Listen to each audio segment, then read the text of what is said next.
All right, we are live. Thank you very much for joining me today, Eduardo. So I want to kick us off with a question that I seen in a post on your social media there, and it was asking what's the difference between science-based and evidence-based when it comes to coaching. And I want to hear your thoughts on this because I think it's going to be a good place for us to start, considering we're going to be talking all about, science today. All right, no, sure. First of all, thanks for having me on, Shane. Always a pleasure join this conversation and try to discuss and improve the field through these talks. Yes, that's a very interesting and good question when it comes to the difference between science-based and evidence-based practitioner or coach.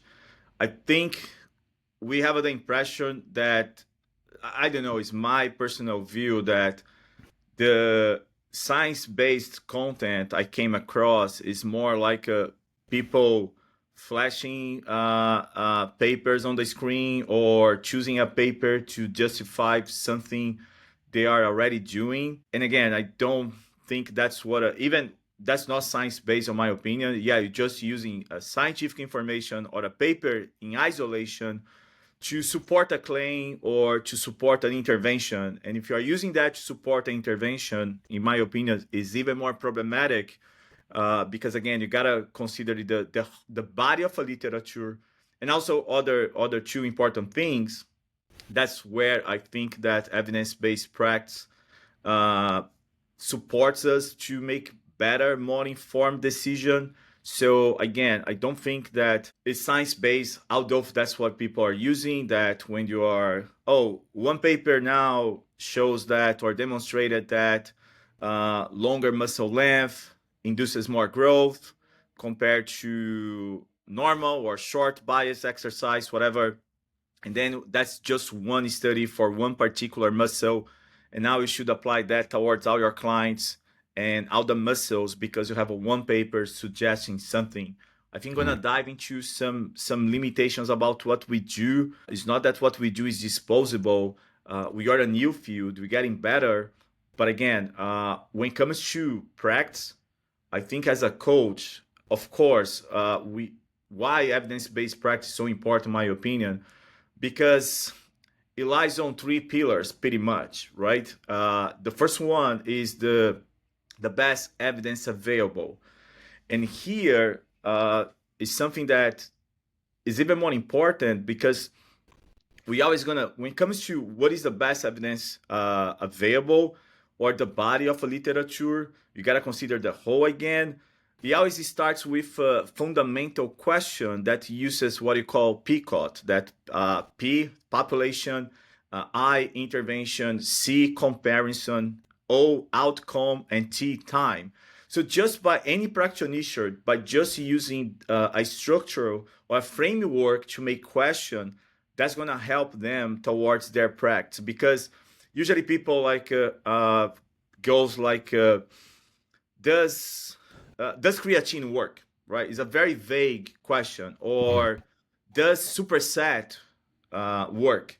Those are very vague questions. And again, the PCOT, that's part of the evidence-based practice, already gives us a framework. So pretty much instead of does superset work, we're going to ask does superset work compared to resistance training in training people undergoing 12 weeks of training for lats or biceps, elbow flexor. So you see, the question per se is already more structured, so people can, and that already helps people to avoid so many fallacies or miscommunication we have, because sometimes the paper was for a given population, for a given exercise, a given duration, that's different from what you're planning or considering.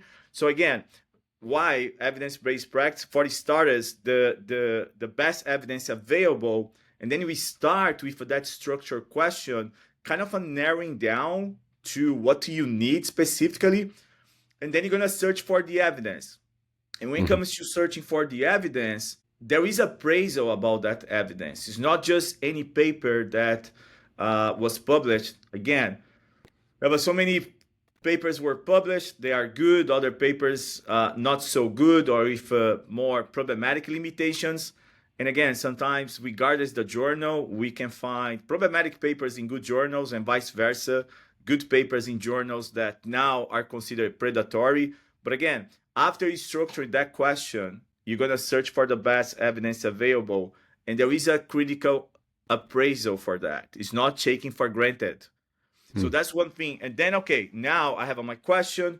I know where the data is directing or indicating. Okay, now the other two important steps after that critical appraisal using that structured question, the other two important steps, your clinical experience, right? How that best evidence fits into your clinical experience. So again, the coach experience definitely something important.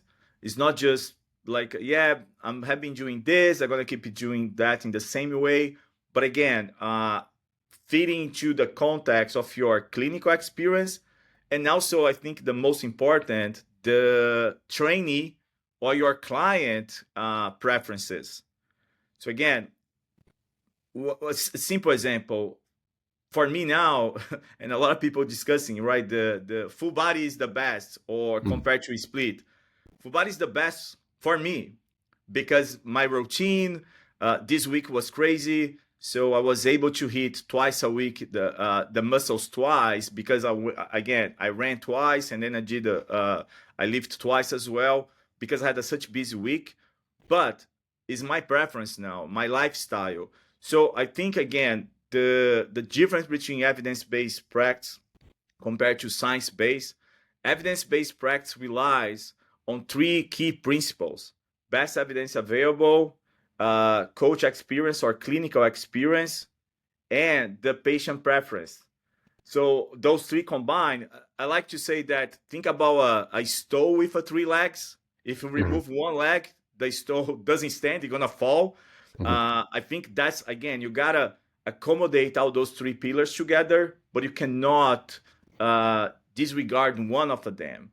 What I've science-based, what I haven't seen is people based on infographics. Now you should have trained like this because I saw an infographic telling that, or you should have trained like this because this paper says so. Now, that's how I see the difference, and I hope again people keep that in mind. Like, start with a good structured question, like the PCOT.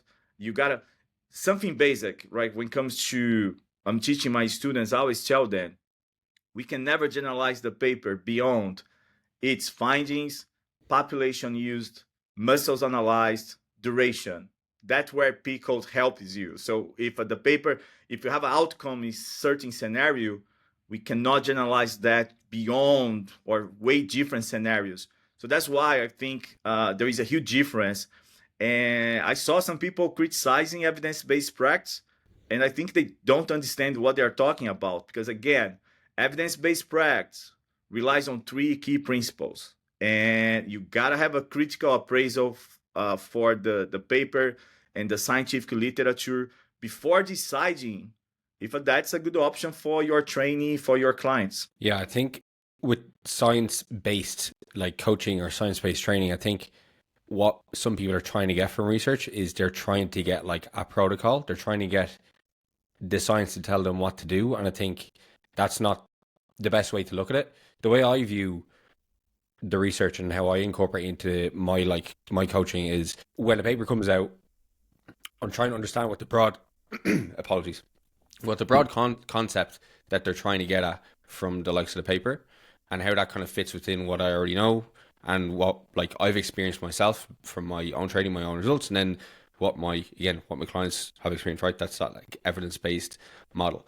Because I'm yet to read a study where like I'm looking at the training design. I'm like, I'm going to take this. I'm going to just use this with a client, or I'm going to take this and I'm going to apply it to myself, because that, well, first of all, it's not coaching, but it's not that I guess like research, and you could probably tell me, are probably not designing it for the sake of like, I want to make this the most optimized thing for hypertrophy. It's, I want to make this the thing that seems the most sensible for achieving the goal of this paper.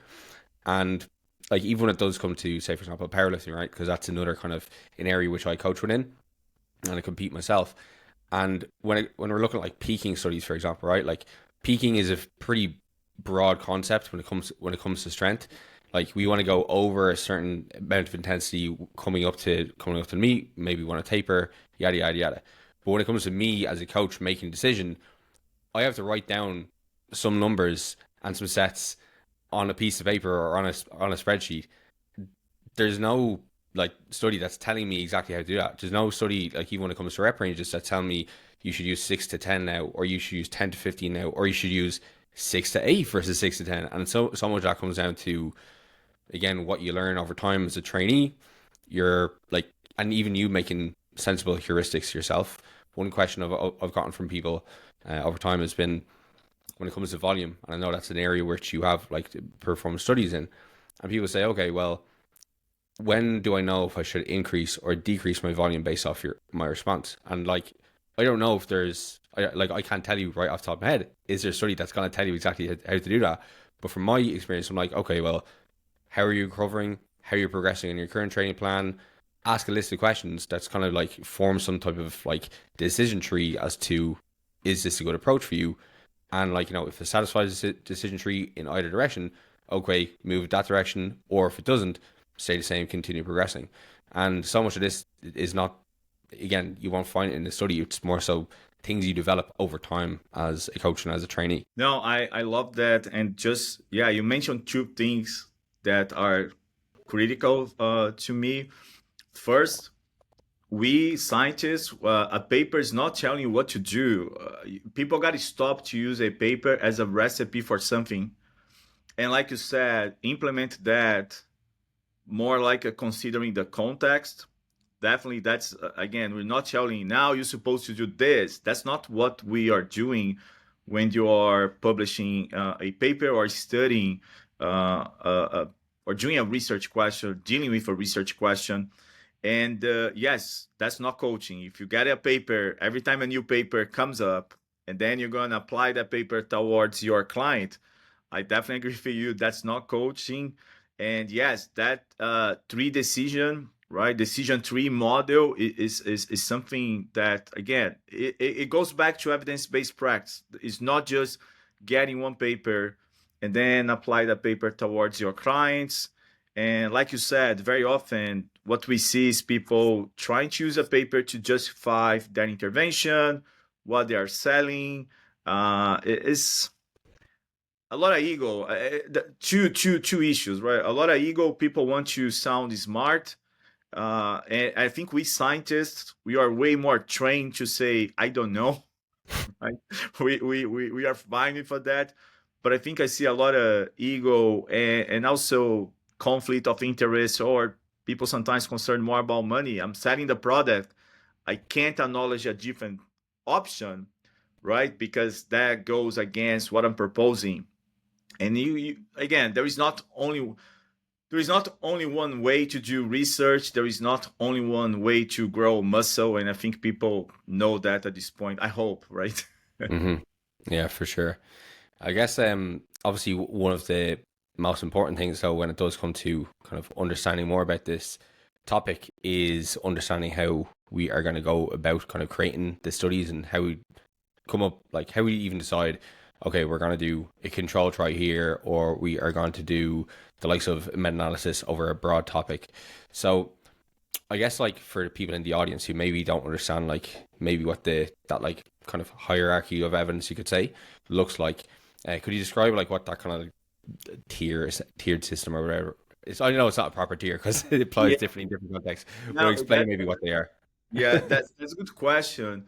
Analysis, they are, for a while they have been considered the top of the evidence hierarchy, right? Like it's the top of the Mhm. pyramid, the most important. But it's getting more. There was a paper from 2015, because again, meta-analysis, they're highly constrained by the papers included, and Mhm. also the scientific the researcher scientific decisions. So that's why like not every meta-analysis is going to be the top tier, the best evidence. They inspire, different from a randomized control trial. Again, when you do like there are different types of designs, right? We have a cohort studies. We have transversal studies in which we compare, like in one time point, we compare the muscle size between bodybuilders and sedentary people.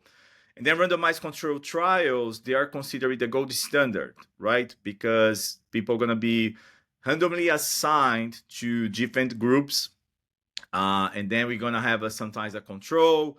Again, when you are studying trained individuals, it's really hard to have a control group. But that's the best way to answer the question. Again, I think meta-analysis, yes, they are more powerful. They are because we include multiple studies, so the power to detect change increase. And meta-analysis also is actually the statistical analysis we do after performing a systematic review, right? So again, when you do a systematic review, there are inclusion criteria. So you're gonna, for a given time period, you're gonna search for the papers on the topic, lengthening bias versus full range of motion, fast versus slow eccentric, high versus low volume, so on and so forth. And then for a given time period, for the last 20 years, you go back and start to searching for those papers. There are inclusion criteria. It's not like, yeah, I want to include that paper, right? So with a meta-analysis, usually we also do that critical appraisal. So we have some tools that gonna let us include the papers or not. So, and then if you have enough studies, we can move forward to run a meta-analysis. So again, I like to say that at this point in our field, and I always say that when the join like a discussion on a podcast or social media, meta-analysis, they don't provide a definitive answer about any topic, right? They pretty much they show us the state of art of a literature up to the point they were published. And I think it's a good opportunity for us researchers going back and see the things we can do better. Like, oh, we need more studies here. We need to advance over there. So again, meta-analysis, they are considered the top when it comes to the strongest evidence. But like I said, was a paper, I think it was Murat, I don't recall the author's name, about 2015, showing that not every meta-analysis is created equal. I think there is another paper showing that 80% of meta-analysis in exercise science field were done wrong. So with equivocal statistical analysis and other things. So yes, it's good when you have a meta-analysis because you can have a overview of the field and that topic. But again, it needs to be well done, and we're still learning. I think it's way better now. Definitely, those studies are evolving and getting more and more robust. And then we have a right under, right, the meta category, the second most important, as I was saying, the randomized control trials. And I'm the one that I think a good study never gets older, or a good study never gets old, in my opinion, is different because we need to update meta-analysis every other 5-10 years, depending on how many new studies were published. But a well-controlled design always going to provide us with a great understanding about something. But very often, right, our studies, they don't have enough power. That means we don't have too many participants. Our studies are not that long. And that's something that even meta-analysis, they can't do too much, because when you get any meta-analysis in our field, you're going to see average duration for studies 10 to 12 weeks. Some studies 6, 8, some studies 14, 16, but on average 8, like 10 weeks very often. And that's just a small snapshot of someone training career, right? You have been training for decades. But again, I like randomized control trials because they don't expire when they are well done. And a meta-analysis, although it was well done, it will expire down the line as new papers are coming up and those kind of things. And then we start to dealing with other type of designs like transversal studies, cohort studies, and right in the bottom, and I think should not even be included that opinion papers or personal opinion, because Mm. again, those are not evidence. Even my have been doing study for a few decades at this point, and I have been doing a lot of studies on training volume, but my opinion is not an evidence. It's just expert opinion. You cannot use that as a scientific evidence. But again, the top two, I think people should focus more is the meta-analysis and the randomized controlled trials. Those are the best evidence we have when it comes to make inferences and decision make process. Although again, I don't think meta-analysis help us too much when it comes to decision. It's more about understanding where the Hmm. data is going, the behavior, potential differences between trained and trained people. But yeah, I think we should have focused more on those two: meta-analysis and randomized controlled trials. Everything again, yes, you can have a strong cohort, but still the type of design limits big time the type of inferences we can draw from a paper from a practical standpoint. Mm. Yeah, I think as well, one thing with like meta analysis is a lot of times, as you said, like they're kind of comparing like this versus that, and the definition of this versus that is quite often down to then the researcher's definition. So like a very common example would be like low volume versus high volume, whereas like that's a bracket. Like low, Yeah. like what determines low, what determines high, and I think obviously Yep. the likes of the meta regressions that I believe it was Josh from Data Driven Trend Well, brought out, yeah, wasn't it? Josh Palin, yes, was Yeah, yeah. him.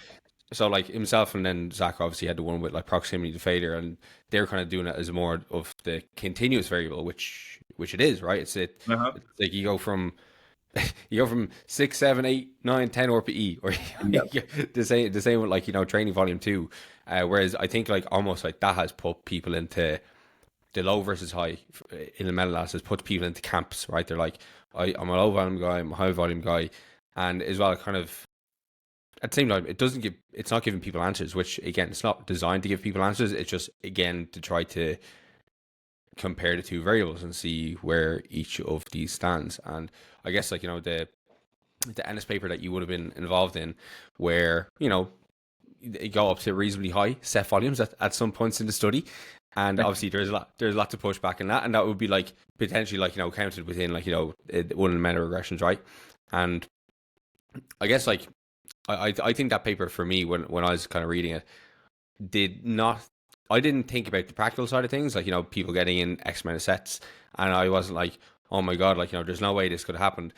And my point of view from it was always, isn't it so cool that we still don't really know what the kind of like the peak of adaptation is, and how far we can kind of push this thing. I think it should be nice to know that like if we're between a rock and a hard place, and the only way that we can push our volume is up, that we can possibly handle it, and we're not going to fade away. We're not going to like risk overtraining. Yeah. I got a little bit off topic there, but I just No, thought that'd no, be that's a good but one to yeah, include. that was the idea. And again, that paper was so misrepresented on social media. I think I forgot, but someone actually read the paper and oh, people are saying this, but that's not what the researchers they said in their paper. Again, that paper was like you said, was I think was kind of I don't know, like a turning point that divides people to high versus low volume. Yeah. And our main goal there was because we always heard about that inverted U, right? Like that Hmm. there is a suboptimal, the optimal dose, and then you have that dose that's too much. And that was one of the things. Like we can hit the guys for 52 weekly sets right on week number one. So yes, let's try a different progression overload type. And again, that's another because overload deals with the stress or overload place upon someone's body. It's not just about progressing weight, but yes, so like increasing volume can be another means for Hmm. progressive overload. And our goal with that paper was, okay, let's try, because I have so many studies at this point with progressing reps, progressing intensity. Let's do something about progressing volume, right? And like we are like, and what about the inverted U? Let's try to do something. And yeah, let's go all the way to. And again, we are expecting a huge dropout. Dropout was very similar across the groups because again, we have a 22 weekly sets, and other two groups increasing every other 2 weeks, 4 or 6. So they ended up with a 52, and that's why the paper became the infamous 52 sets paper, and the other group was 42. Dropout was very similar across, but again, we didn't see decreasing performance or hypertrophy. I'm involved in another paper. It's from a more mechanistic side, but people gonna freak out now, right? Pretty much Yeah. the double than 52 weekly sets, and we're gonna look inside the muscle if If if it's we edema. find yeah if there is something with protein degradation with something that indicates us that you might lose muscle, if that's the amount of volume that might be problematic, and activating pathways associate with degrading and breaking down protein. Yeah, if I'm not mistaken, you're getting close to 100 sets. Wow. Then, Yeah. again, Yeah. as I study, and people gonna, we're not telling people to train like that. Yeah. We I want know. to Yeah. advance the field and see if that much volume turns something inside the muscle that signal to degrading muscle, right? Like is, but yeah, we will see. That should be out maybe, yeah, 2026. I hope. Yeah. Like I think these type of like studies, it just shows how robust and adaptable like the human body is. And I think that's my optimistic view of things. Obviously, people have some people have a more pessimistic view, and they're like that this can't Yeah, be real. It's funny, like obviously you guys became like villains after posting that, whereas Rich Piana posts his 8-hour arm workout, and everybody's like, "Let's go, Rich." yeah, man. It's crazy. But um, like I said, just I keep telling people, one study when it's well done, it is one more tool in a box, right? You can mhm, it gives us direction. That's another option. And like you said, muscle is such strong and adaptable tissue. Most of research I have been doing since I got UT, for example, we did a study, uh, 2019. We have trained guys, so their average 10 reps max for bench press was 100 kilos, 105, like a decent, mhm, well trained people. The idea was to compare different advanced techniques, right? Superset, force reps, what else we had there? Pre exhaustion with traditional. It was 10 sets to failure, 5 by 10 for flat and 5 by 10 incline. So 10 sets to failure. Then we decided to do, okay, let's see the repeated bout effect in training guys. Let's run the second day, 48 hours. They're gonna repeat 10 hours. They're gonna repeat the 10 sets to failure. My expectation was, and again, I have changed my mind a lot about what trained individuals, the real trained individuals, they can handle. It amazes me. So we did a second day, 48 hours later, they did not drop the volume, and muscle activation was also the same. And when you look inside the muscle, any edema, whatever, everything was the same. So the guys, like, for just 48 hours, they were ready to go 10 sets to failure without decreasing muscle activation, without decreasing performance. Everyone to say, like, man, if I go 10 sets to failure again, 48 hours later, I'm doomed, mm. right? Like, forget about it. But yeah, so muscle is such amazing tissue, man. It's so adaptable. It's so, and also the dealing with a training people is, again, I keep learning a lot, and yeah, pretty cool. Yeah. I think kind of what you're talking about there, it's something I've changed my mind on too, because I used to be very like keep a couple of reps in reserve, don't go to failure because failure exponentially increases fatigue, and we don't Yeah, want that because that's going to limit like strength progression, muscular adaptations, all this kind of stuff. And then one of the things that kind of like obviously changed my mind was like I started to train to failure more regularly myself. I started to notice that I was able to recover and actually, still make low progressions in training. And then remember the Martin Refalo brought out the paper that like compared reps in reserve to failure, and he did mention in like the paper that like there is likely some habituation that happens when people are trained to failure regularly. They do adapt and they don't experience as much fatigue as They you would do. if you were just to train to failure, never trained before the failure. Acutely, yes, you'll be extremely fatigued, but then that shouldn't happen as much. And even, obviously there is the corner of the internet who's like, don't go over 5 reps because fatigue. And only in the last few months, I switched from powerlifting to like a bodybuilding program, right? So pretty much not doing over 8 reps to now Uh, doing like some sets of up to 20. And uh, the first few weeks, my ability to do 15, 20 reps and push was awful. no, And as yeah, bits for days. But now it's like, it's fine. Again, the body being robust, adapting. It's again, people need to experiment more. yeah. No, they need, and that's another thing. I think we need to do better about effort. Effort is not a weight on the barbell, but when you push yourself to failure, even that occasionally, right? You get to know better how much you can do, because sometimes, like, yeah, we know. And again, even going back to Zach Robson, Meta, they stated we still don't know very well the relationship between reps in reserve and muscle growth. They had to estimate the reps in reserve number for all the papers they included, but we know that yes, close to failure is better. But I think you're getting more a better understanding, especially if the studies comparing failure versus reps in reserve, that people going to failure every set, they didn't have any decrement in performance, in hypertrophy. Yeah, of course, we got to count for the duration, right? I would love to see, like, in that case, a longer study, like the double, like at least like a 20 weeks.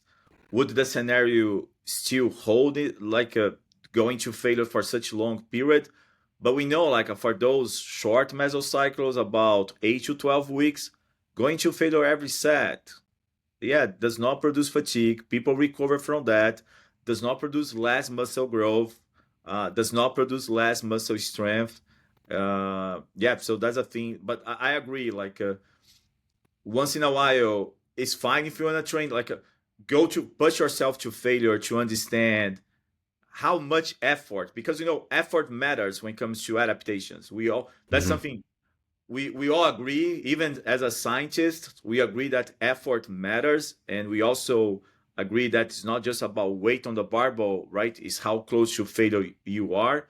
But I think overall people are not good about gauging how close to failure they are. So once in a while, go for it, right? Mm. To adjust your training, your effort level. And yes, it's not gonna make you leave any gains on the table. You're not gonna produce that amount of fatigue. You're not, yeah. So good. Say, for example, in the studies you run, how do you guys standard effort in the participants' training? Yeah. So usually we always, like, every time since I started, was always like, okay, we know that always was my bias, so to speak. Like, people don't train to failure every set, right? Especially they're going 3 4 sets. People don't go to failure Mhm. every set. But we also had the thing in our minds that, yeah, but people also are not good at evaluating how close to failure they are. So usually what we do for studies here in my lab, we work always with 2 reps in reserve. And then we also do something like, for the last volume studies, we like to, because again, that's another thing, that the studies looking at volume and strength, they are not so specific. I point that out in the first paper we published in 2020 from my student Daniel Albay, that studies are not specific when it comes to volume. You are more concerned about hypertrophy. The studies, the rep range used, they're not specific for the strength. So then we have we have one day, usually is the low rep day, 6 to 8, and you have the high rep day, 14 to 18. And then what we do, we have a familiarization sessions. We usually do the initial sets, depending on how many sets you're gonna do. The initial sets, 2 reps in reserve, 2 R&R, and then the last, for example, for the day they are doing 6 to 8, and they are staying there 6 to 8, and we use RPE, right, to gauge reps in reserve. They supposed to tell us, okay, 0, not effort at all. 10 is your maximal effort, and then they go 8. Okay, so we are 2 reps in reserve, or they go a 9. Oh, they are 1. All right. We always can we keep the weight? Do we drop a little bit to keep it? No, I can keep it. All right. Then the last set is always to failure. If that guy was doing 6 to 8, and then for the last rep to failure, he did a 12 or 15, that was way off, right? He was not two R&R, he was 5 or something like that. So usually we use the last one to failure, because then we can always adjust, man, you can go harder. But usually I have been that happens, is not the norm, because again, we always are studying people. They share the same passion than us. They like to train, push themselves harder. So they always like a 1 or 2 R&R. Sometimes we gotta drop the weight. You're not gonna do the rep range because already 9, and you are very slow in the last one. But that's how we do. We always, the most of sets we do 2 R&R, and we always go to failure to the last one to double check for the reps in reserve the guy told us were accurate. Because again, if you're doing 6 to 8, R&R 8, RP 8, R&R 2, and then the last one to failure, you go for 15, man, that was not 2 reps in reserve. You're training for 4 or 5. So usually we use 2 R&R, last set always to failure. And then we use that last set to failure to calibrate for the next training. Yes, yeah. If It's they more are, practical, right? It resembles more how people train, I guess. yeah, like if they're off by a couple of RPE points, it's like, okay, next week we're going up 5 kilos. um, Yeah. yeah, it's something that I will program from time to time in my clients training. I'll have them do again, could be 2 sets, and on the program I say RPE 9 or even RPE 10, and then I'll get them to do an arm rep, and then when I'm looking through the logs, I'm seeing, okay, with the same load you're able to get looking 5 more reps here. We need to pump up the weight. Yeah. Or even as you're kind of saying there, if people are doing multiple sets, 3-4 sets, they can pace themselves. This is something you do see within the gym setting, because people, unless they've worked with a personal trainer, or if they've had a lot of sporting experience and experience or pushing themselves really hard, they're kind of just the gap between your muscle failing and it just becoming uncomfortable can be a bit of a large gap. And when it gets uncomfortable, unfortunately, it's not telling you to stop. It's like, okay, we're getting closer to where we want to be. Yeah. No, yeah, that's correct. Yeah, man, people, I don't know, they're a little, I don't think they're way scared from the fatigue boogeyman, but they are so scared from going to failure, right? They're like, Yeah. yeah, but yeah, so no, yeah. Yeah, I guess there's obviously with the common person who's in the gym, there is obviously other things that come into it. It's they might be thinking, oh, I might hurt myself, or they don't, Yes. obviously they don't understand overtraining is unlikely to happen to them, but they might be thinking that there too, and obviously all these different things plug into it. So they best work with a coach, personal trainer, who Yeah, just helps yeah. them get to where they want to be. Always scared of things that, like you said, they're not gonna happen when you go in resistance training for 2, 3 times, or even 4. Even if you work out 4 or 5 times per week, in the split routine, very unlikely to experience any sort of overtraining. And yeah, again, like I think we need to have a more studies about reps in reserve, because I would love, okay, where is the point that the lack of effort makes you leave gains on the table? We don't know. Hmm. We like to Yeah. say like, yeah, maybe you are leaving, I don't know, like how percentage wise, it's quite hard to even go back to studies and try to estimate. But I think we need more studies to realize. I just reviewed what paper was published. I was one of the reviewers for the paper, and they compare. I think they compare. They did a progression for reps in reserve. They start for 4 reps in reserve for the first 2 weeks. Then they went for 3, 2. Then they start over again for they had the 2 blocks of 4 on average, right? They were compare 2 reps in reserve versus going to failure. And again, no differences, but they started the first week with a 4 R&R. Like I said, I would love to see more data. I don't think that I agree. We all agree that uh, the Zach Robson meta-analysis did such great job, but we all know that we gotta do more when it comes to understanding the relationship between reps in reserve and hypertrophy. And again, like I would love to understand. Okay, that's the point that if I'm not, for example, up to 3 R&R, the gains are very comparable to going to failure. Hmm. But when the point I'm 5, I'm definitely not putting too much muscle compared to 3. But we don't have that data yet, right? We don't have that data, that amount of data to help us understand the relationship between reps in reserve and hypertrophy. Yeah, I think there with the reps in reserve and RPE, there is just too much.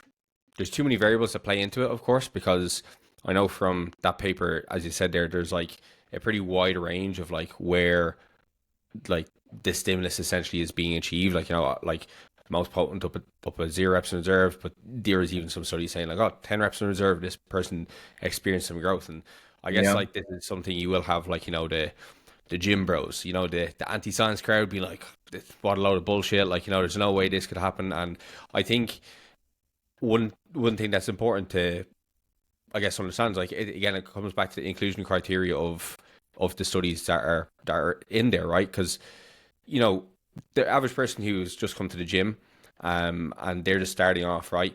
While it might look to me like they don't seem like they're working that hard because they're not grinding out their reps, maybe they don't need to grind out the reps for their muscle to Yeah. get a stimulus and to have an adaptation because it's more than what they did yesterday, and then over time, like then as they get more advanced, maybe they need to push that a little bit harder to get the kind of same result. But then even what plays into what somebody deems their RPE rating to be, there's how you're showing up to the gym. Are you motivated to get in there, or are you just dragging your ass? Are they playing death metal through the speakers, or they have Britney Spears on? Have you had your pre-workout? Are you there with a friend, or are you there alone? Like the gym I train in at the moment, the personal trainers in there are phenomenal. Like they are like in their clients' faces, like spotting them, like like giving them like the proper amount of motivation that they need. The odd time will get them to spot me, and they're perfect at it. But there's a big Yeah. there's a big difference between them and then like I've worked in gyms before and I've seen how other personal trainers work. They just stand back, they're on their phone during the gym session. Like the difference between that person who you're coaching on the leg curl and that person who's getting coached by the better personal trainer, their RP perceptions are going to be completely different. Yeah. So there's so much that plays Yeah. into it. Like, No, you're right. And again, like I think more about strength. I think hypertrophy, we need more data, but pretty much the data, the studies that compare supervision and no supervision, those studies highlighted that you get better gains when you have a supervision, because again, you're pushing to do something harder, you're more motivated. We definitely need more studies when it comes to supervised and unsupervised training regarding hypertrophy. But yeah, that's a huge difference. Again, man, I I know it's a little cliche, but for me, it's like what is the key main driver? main variables for training: consistency and effort, right? Mm-hmm.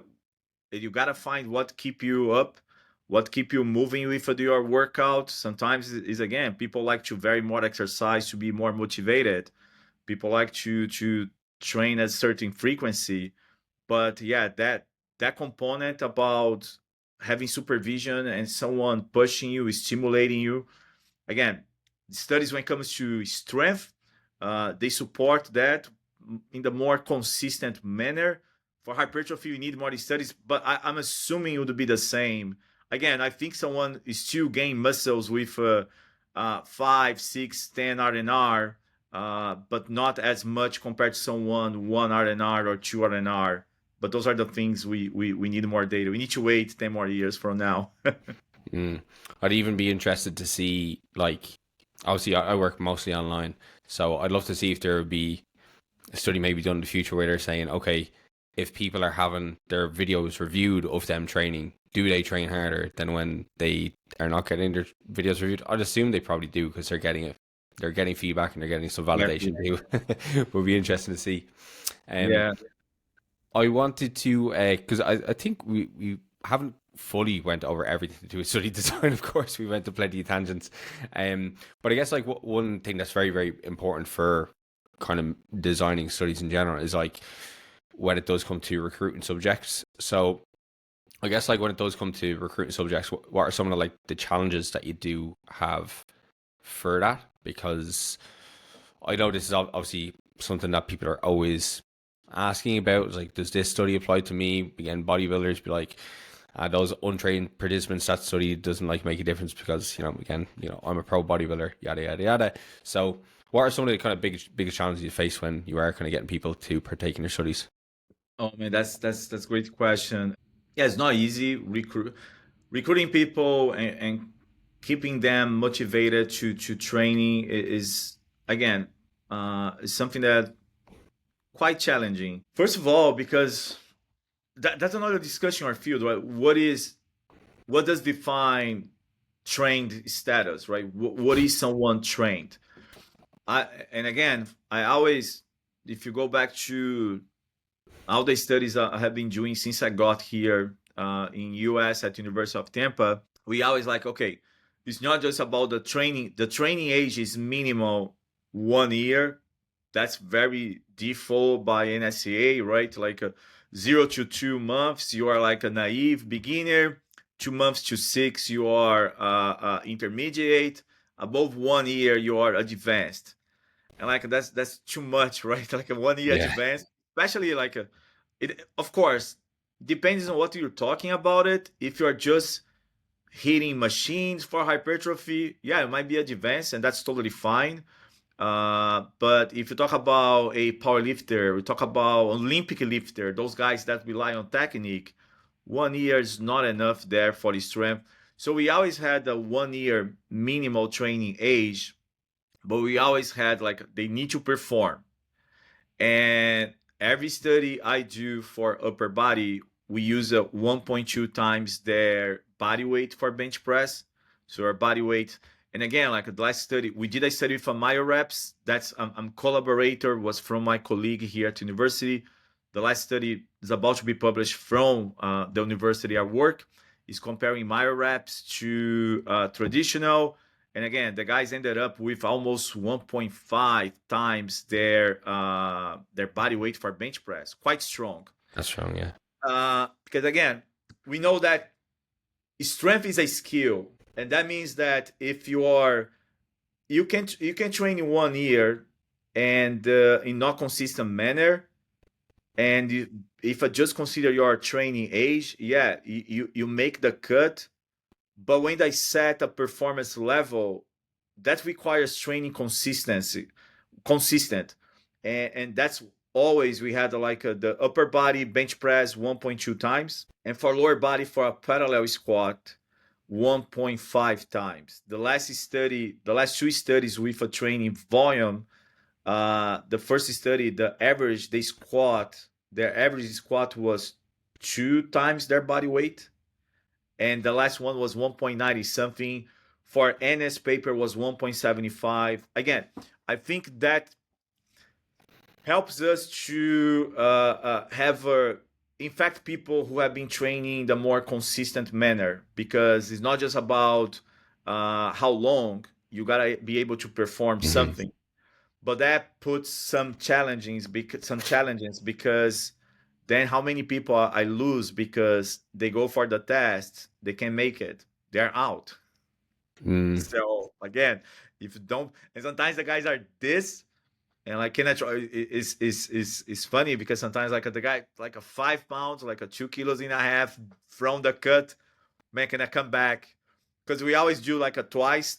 We Yeah. test twice to calculate measurement error for every study, and then sometimes the guys come back and like they make it, and we're so happy. And sometimes like it did even worse than the first, and like sorry, buddy, you can't join the study.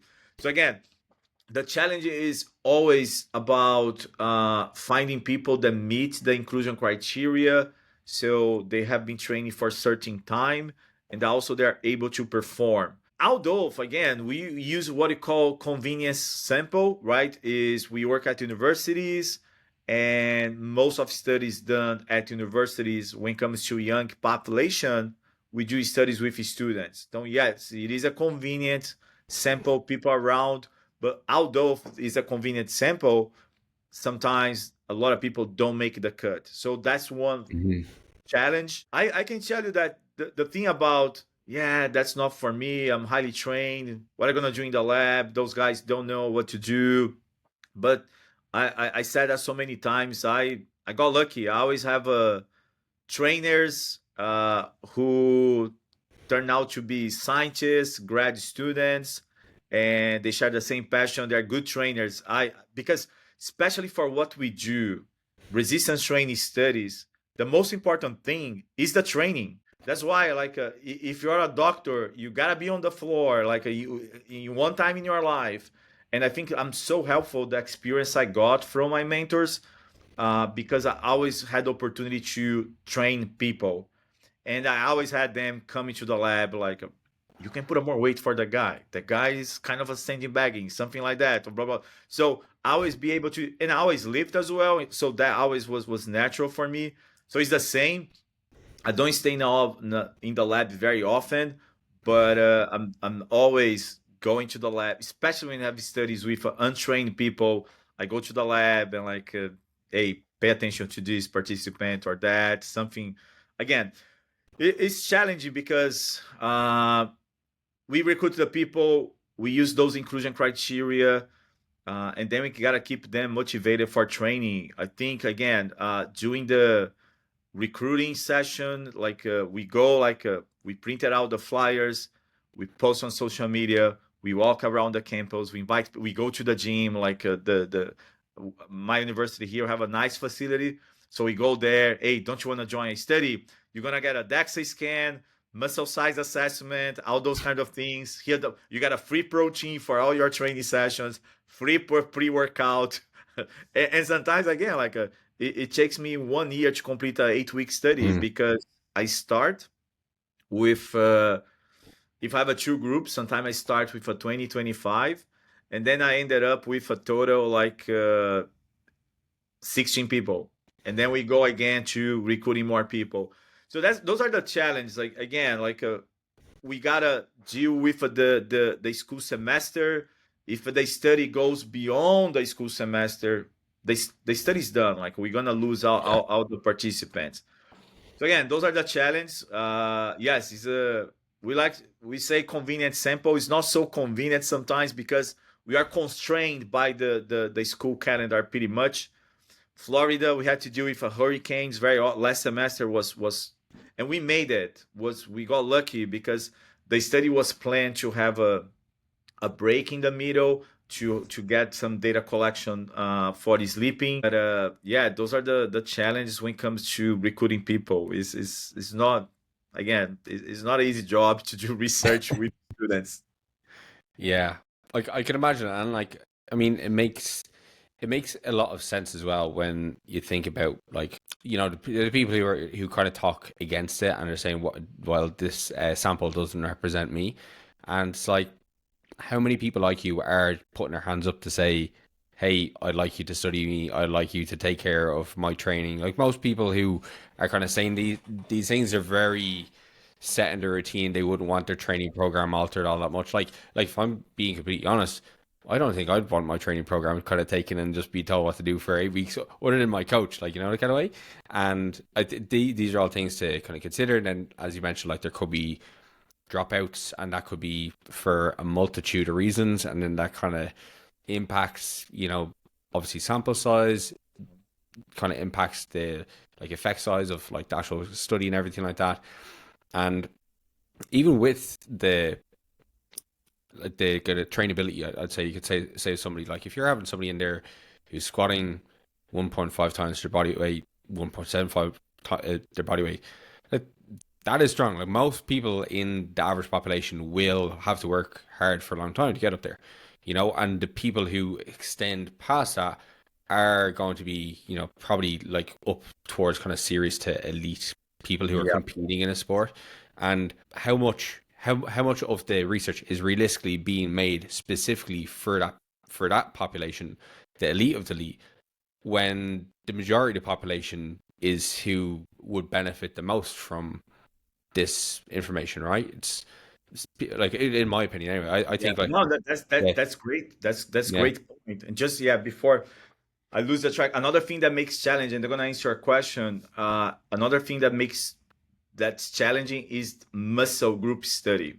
It's way hmm easier to get people for lower body than upper body, especially males, because usually they're a little more not very into their lower bodies.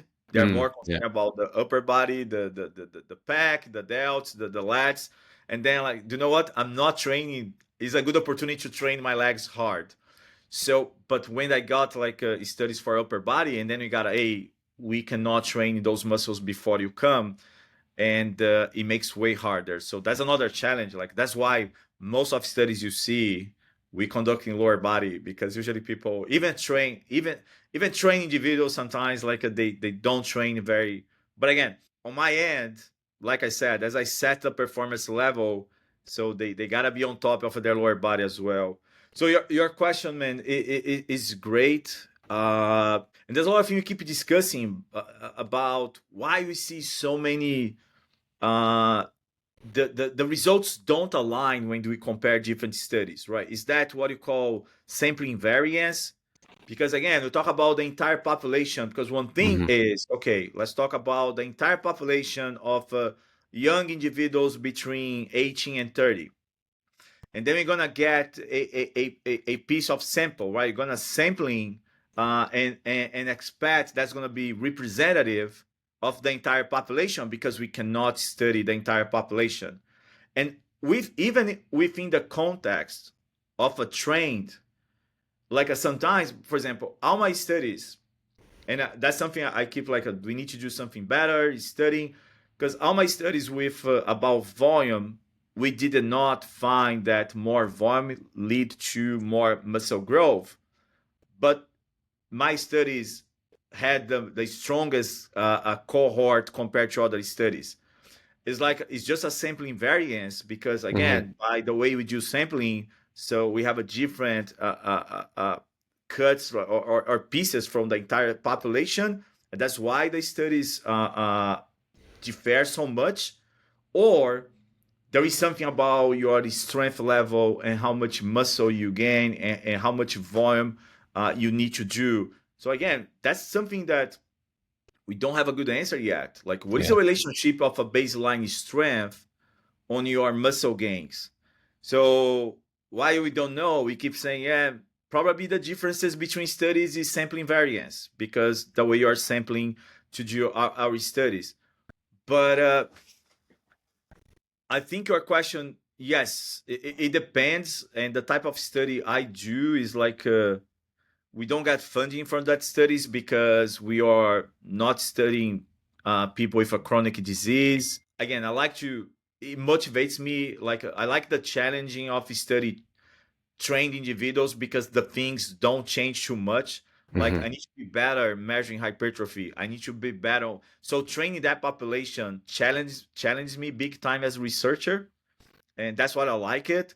Is like okay, we gotta be on the top of our game here, because if a measurement error is too high, I can't measure hypertrophy because those guys won't grow too much.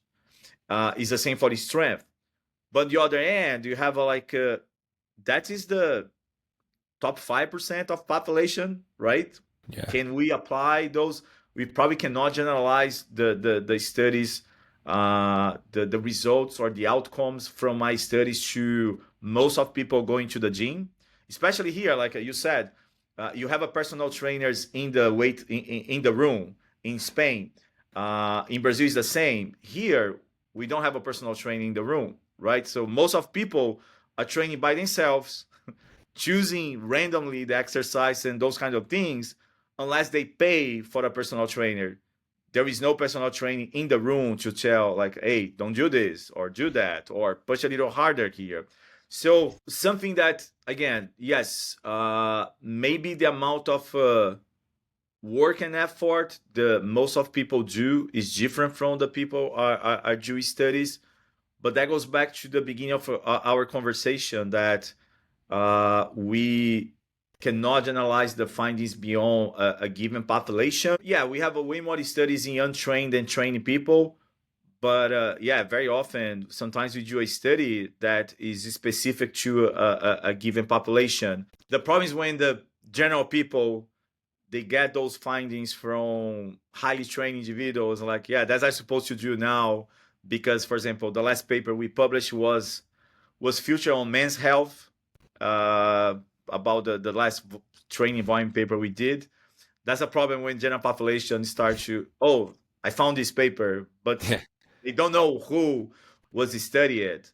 But yeah, again, that's the reason we have a people studying. We have a researchers with a different expertises and studying different populations, because within a population, right, you have a elderly, middle age man. Now I'm very into doing study for middle age, because we don't have as many studies compared to young or older people. Going back to what I was saying, like, I'm working on the big project. I hope I can pull this off. Is to do a very long study, and again, Um, in our field, we talk about 10 months training. The type of design we're gonna use is different from we have been using. I can't share too much. We have like a team yeah. work on that, trying to, and then I'm gonna use the university employees about middle age, because then they can start training twice or three times per week, and then I can investigate those things again, middle age, and also for longer, like a 10 months training, and try to have a different understanding or contribute, right? Filling some gaps that we still have in our field. But yeah, Hmm.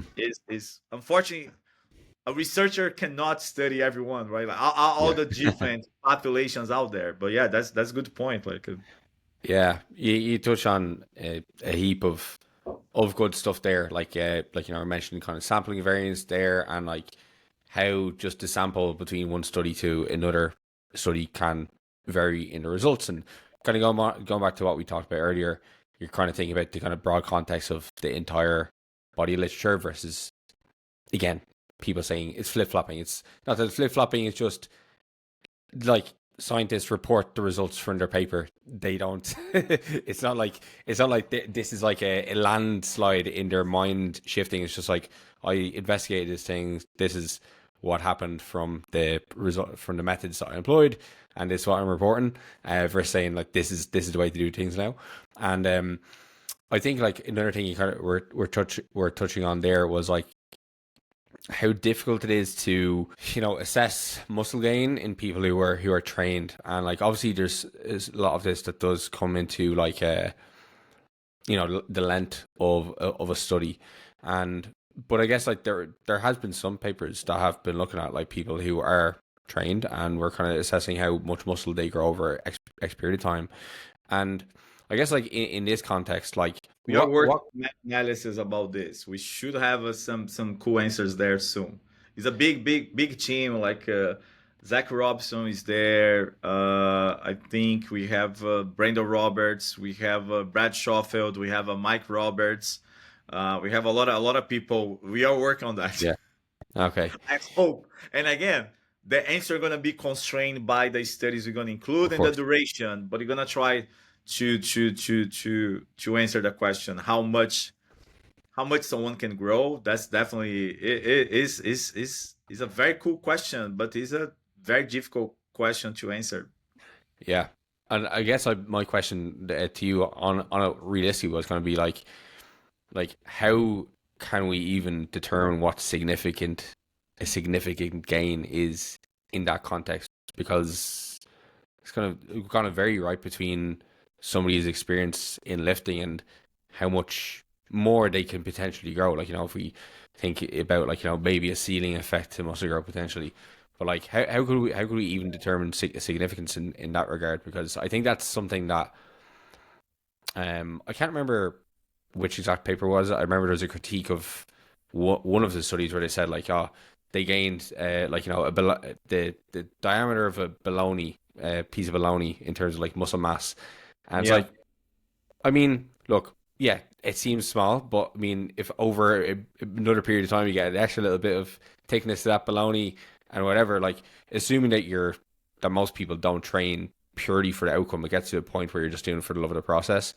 It's like, well, if I have fucking 2 inches of bologna in my biceps after doing this for 32 weeks, Yeah, I'll take that. yeah, that's great. But the problem is it's not linear, right? It's Yeah, not always yeah, like yeah, yeah. Of what course. we see. Like you said, we have the baby gangs, and then the gangs go more like this. We may have a little bump sometimes, but overall, like we have that steep curve like this, and then it gets flat. It plateaus again.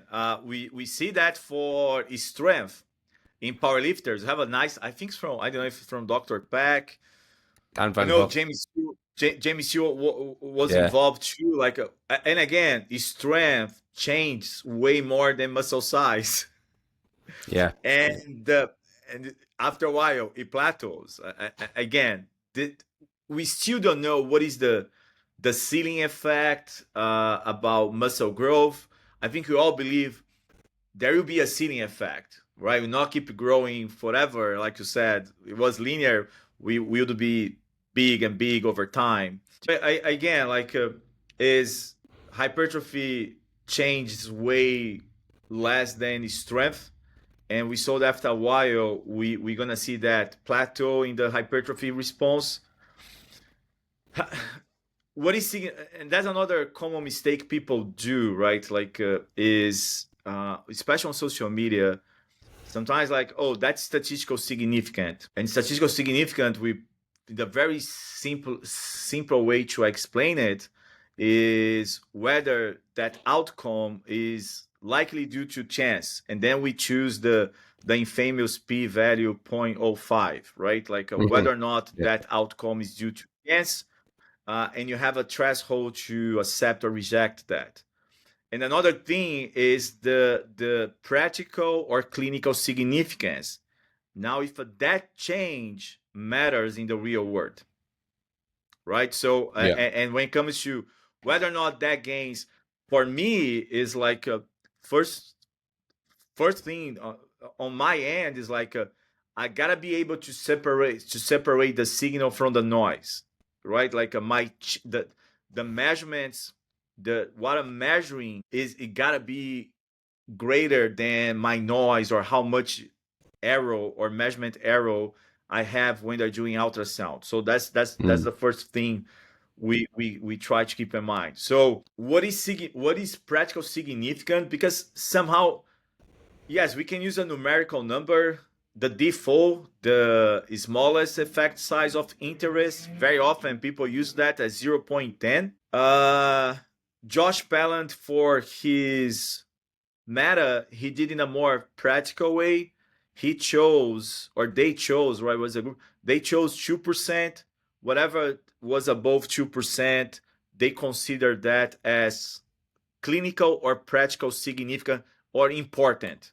Hmm. So usually we see that the effect sizes we see for those studies, like in the studies from my lab, they exceed the smallest effect size of interest. So yes, we are measuring something that they still growing in the studies. The people is still growing in the way that is important in the real world. That difference is practical important, or you make a difference in the real world. But like you said, uh, we also need to account for the lab effect, because people come to the lab and train in the way that usually they don't train by themselves. It goes back to our conversation about supervision, right? People train harder and closer to failure when coming to the lab. So we are working on something now. So I'm doing a retrospective. And again, it's going to be very specific to the studies I was involved, because I think that 2% increase is still comparable to measurement error in some studies.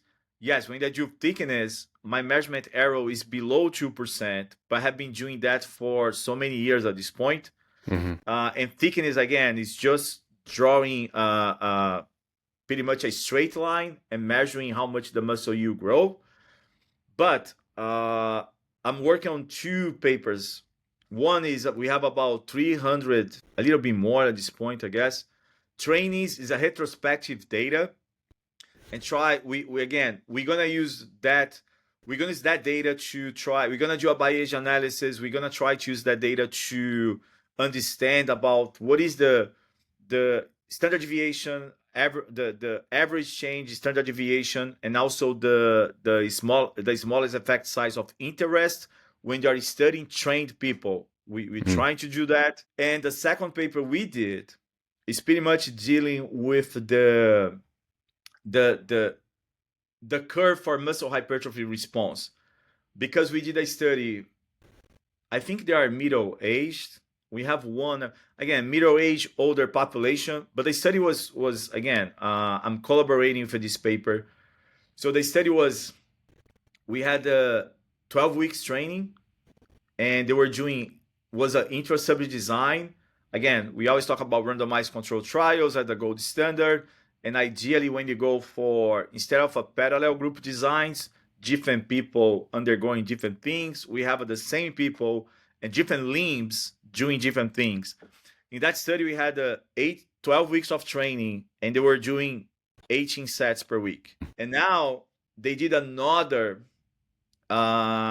they did another 12 week sets of training, but now one group kept 18 sets, the other group went all the way to 36. We have a multiple measurements. We have, again, it's 24 weeks time period. Not that long, but a way better compared to most of studies. We have if I'm not mistaken, we measure hypertrophy over 7 or 8 time periods. So you can kind of draw a line or a curve and see that, okay, they were already trained. Again, we're still exploring the best way to present, because that population was training for 1 year. They join another study. They train another 12 weeks with 18 sets each leg. And then after that 12 weeks, they went another 12 weeks, 18 sets and 36. We have a measurement for edema. Sorry, people, no edema whatsoever there. For older people, going to 36 sets per week. We have a multiple data point. We're probably gonna, again, have a better understanding about the pattern after, because they train, like I said, they train for 1 year. Yeah. Now they're doing another 24 weeks of training. But again, yes, usually we use like the smallest effect size of interest about 0.10. But that's just the magnitude of the effect. And I think we need to understand better measurement error to see if such small effect, if that whether or not is comparable to measurement error. Just telling that I don't have a good answer about, okay, what is practical meaningful. That's what I'm trying to say. Like I said so many things that are related to just telling that with those two studies, the 300 people retrospective study, we're gonna have a better understanding about measurement error in strong people, trained and strong people. We can have a better idea. Okay, that's a measurement error. That was the average growth, and that would be the cutoff for that's important in real world. Below that, Hmm. forget about it. But that's going to be related to that 300 people trained individuals. And they study with the older population. They're more middle aged, but have a few people. They're above 60. That study also gonna help us to understand more the curve behavior, Yeah. right? Like okay, so how much they still growing after training for 1 year and undergoing another 24 weeks of training, and then for that 24 weeks, the second half was 18 versus 36 weekly sets. So yeah, maybe if you invite me the next year, I have a better Yeah, answer there for you. for sure. Yeah, no, I guess like I wasn't expecting a clear cut and dry answer of like it's 5%. That's what's Yeah. significant means. You know what kind of way? Because of course I think it's important for people who are listening to understand that it's not as clear cut as if the p value is like 0.5, that like it's just like perfect. You know, I think it's one thing that like when I'm like reading papers, I'm always trying to remind myself of like, okay, just because maybe one protocol like again was statistically significant, it doesn't necessarily mean that other protocol doesn't work. It's like it just maybe work Yeah. this this protocol works a little bit better in this scenario with this in this context, because I think that's something that again why maybe some people run away with like science based training. They're like, it could be the likes of the leg extension study, where people are leaning back and they have a little bit more rec fem growth. It's like, okay, well, if you sit upright and use leg extension normally, it still grows your rec fem. Yeah, yeah, yeah. Um, and Again, like you said, statistical significance is not about the size of the effect. We have different things to talk about that. And yes, like you said, sometimes one thing was statistically different. A was statistical different from B, but doesn't mean B is worthless or useless. mm, That's another thing. Our studies are not so well designed to test equivalence. Most of things we see, like that's why I keep telling when someone tells me, "Oh, we saw more hypertrophy there," that caught my eyes because overall we don't see too much differences compare A versus B in our field. But people gotta keep in mind that the statistical significance, there is nothing about the size of the effect. It doesn't mean that the B is useless or worse, because very often, like I said, the studies were not designed to test equivalence.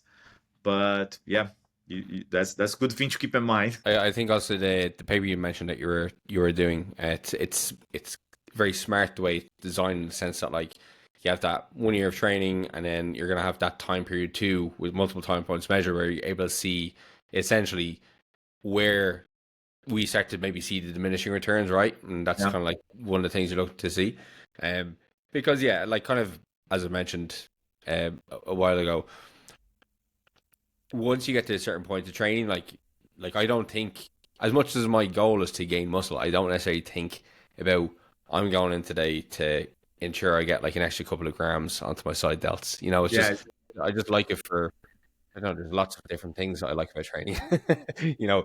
Like the outcome is like it's a side effect or it's an added benefit at a certain point. But Mm, it's nice to know information at my point of training. If you get me, it's not gonna like if you told me that I was gonna have never gaining more muscle again, I'd probably still go and train. Um, but Yeah, it's we yeah all yeah should, but yeah that's very likely the truth. There will be, we don't know, like probably, right?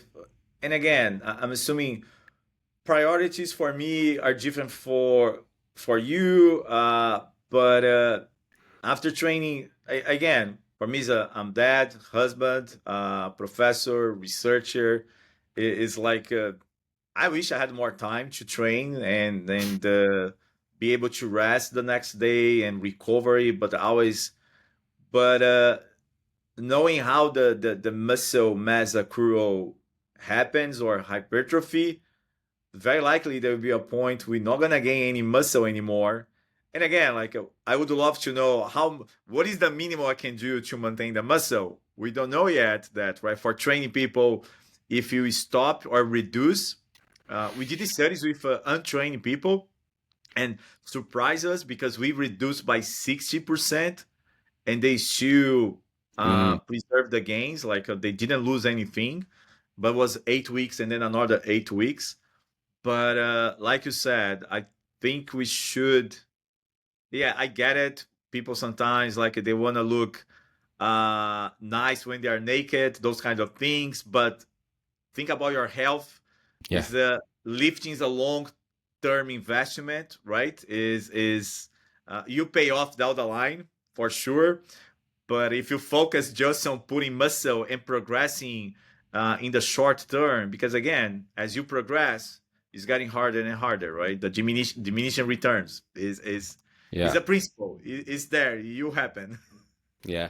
I think the most useful part, like kind of use of it is it helps people set expectations. Because unfortunately, just doesn't continue like just linearly, as you said. Like you mentioned this strength paper. So I believe one of the guys on that was Dan Van Den Hook. We had it like I had him on a previous podcast that I ran, and like that was a powerlifting podcast, and naturally we were just like, yeah, that makes sense. That's how my powerlifting total has trended across the last couple Yeah. of years. At the first year, you're gonna have the most amount of gains, and every year after that, like from like I think it's from like year 2 to year 10, you make the same amount of gains in that time period as you do in your Yeah, first year. that was the study I was referring to. And again, Yeah. strength changes way more than hypertrophy in magnitude. Yeah, for So sure. yeah, no, we gotta find another way to keep motivated. It's like or yeah, set your expectations in the tangible way, right? Those are tangible expectations, but or again, I think sometimes switch exercises, then you can develop your skill on the new exercise. You're still progressing because yeah, that's how the body works. That's why every time someone tells me about linear relationship about something in human physiology, like man, there is nothing physiology that works in a linear way. That axis, every increasing axis increases y over and over in a linear manner, right? Is Mm, yeah, but we gotta find a way to keep motivated. yeah. I guess I've took up enough of your time this evening, Eduardo, and I haven't even Two went through times half now. Yeah. it's an Oh, hour and that a half. was fast. Yeah, I haven't even went through half the stuff I wanted to ask you, but um I guess I'm gonna have one more question for you, okay? So I Yeah, can let sure. you go about your day. So I guess like for a layperson who wants to understand like what people are communicating from a science perspective online, is there any kind of useful heuristics that you'd use, like just to ensure that you're not like having bias take place or like falling for any logical fallacies? Like, is there anything you'd be looking for essentially in a good science communicator that you can maybe kind of trust their advice a little bit more? PICOT: population, intervention, comparison, outcome, and time. If the claim that's being made matches right with the study's characteristic, like okay, the claim is that what it's supposed to do based on this or blah blah blah.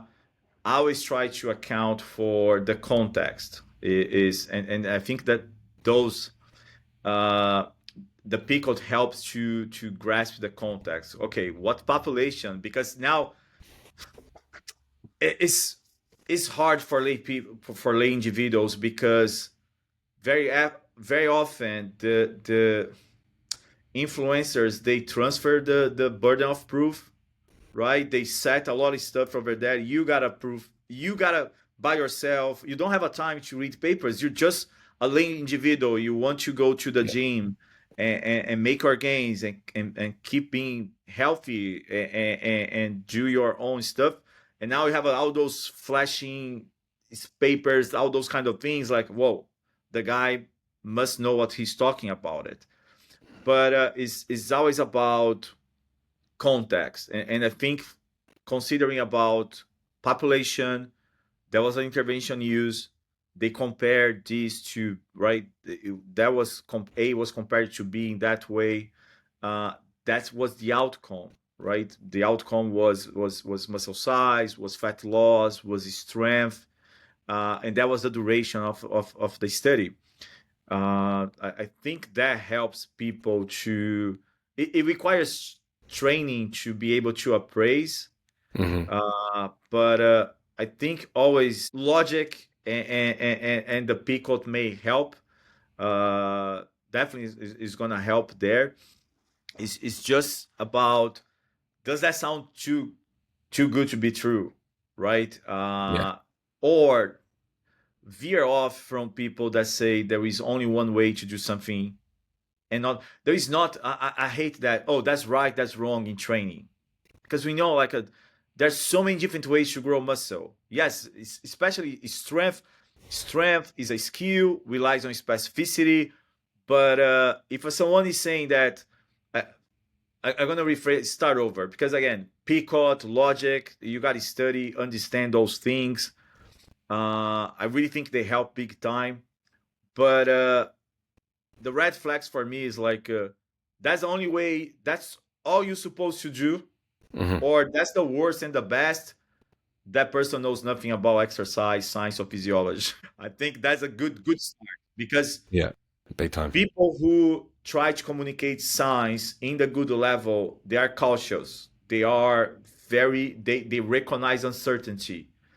And I think those are the best resources when it comes to following someone for practical guidance or some tips about exercise.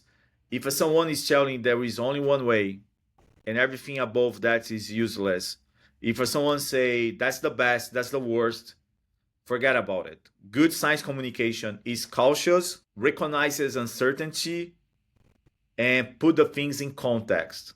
I think for lay individuals, yes, if I have a scientific training, we can use evidence-based practice, critical appraisal for evidence, logic. You understand the difference. How gonna talk about lay individuals between the difference between basic science and applied science, and how Hmm. you cannot do some jumps in logic. But overall, those are the red flags, in my opinion. Yeah, I've had enough people on the podcast who've had a similar viewpoint that I hope the people who are listening are getting the message. Yeah, that's it. It's um, like we good people communicate science.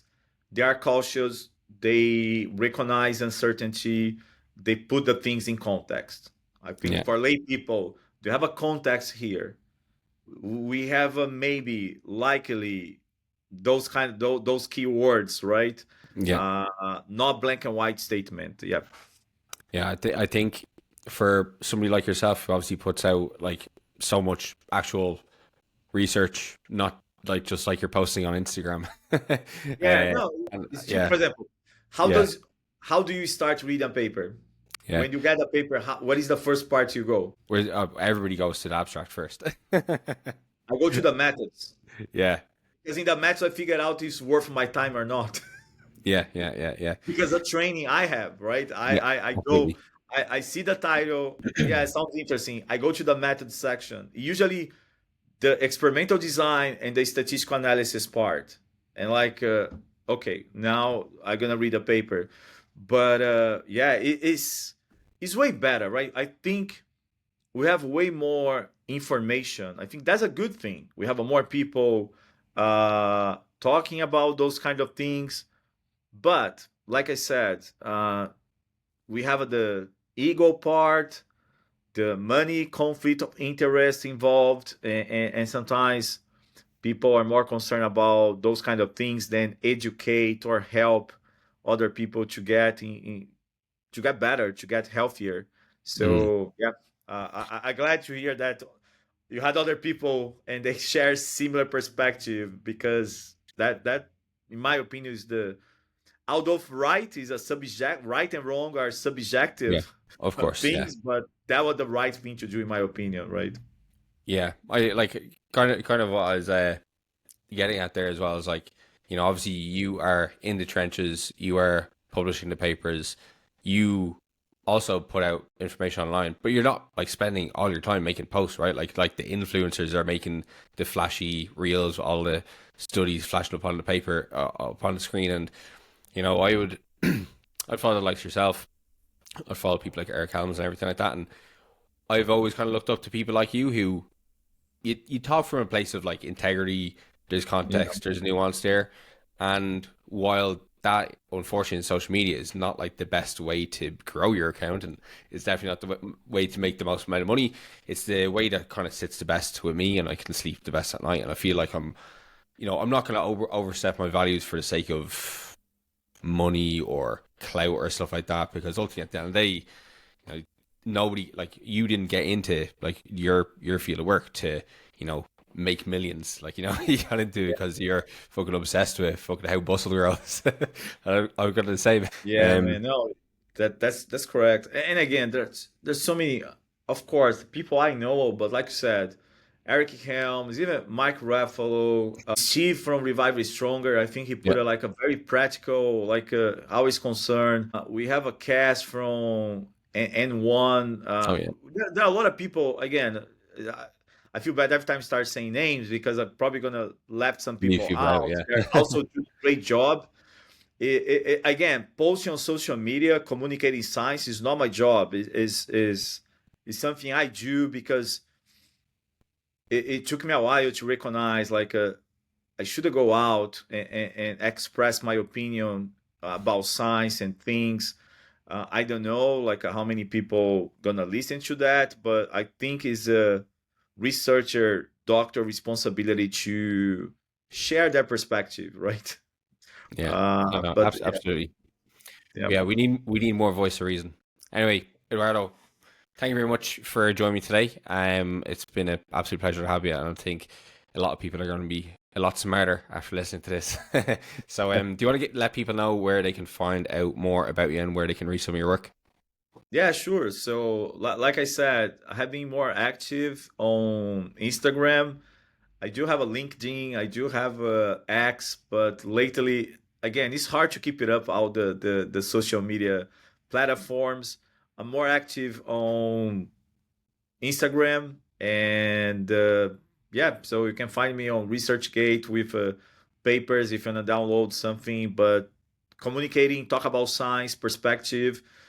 I share in Portuguese and English because I think it's also my responsibility in Brazil. A lot of people don't speak English, so that's why I share a lot of stuff in Mhm. Portuguese. But yeah, you can find me on Instagram. I think is drdesouza.eo. And yeah, Awesome. and thank you for having me Uh, again. Was a pleasure. My pleasure, man.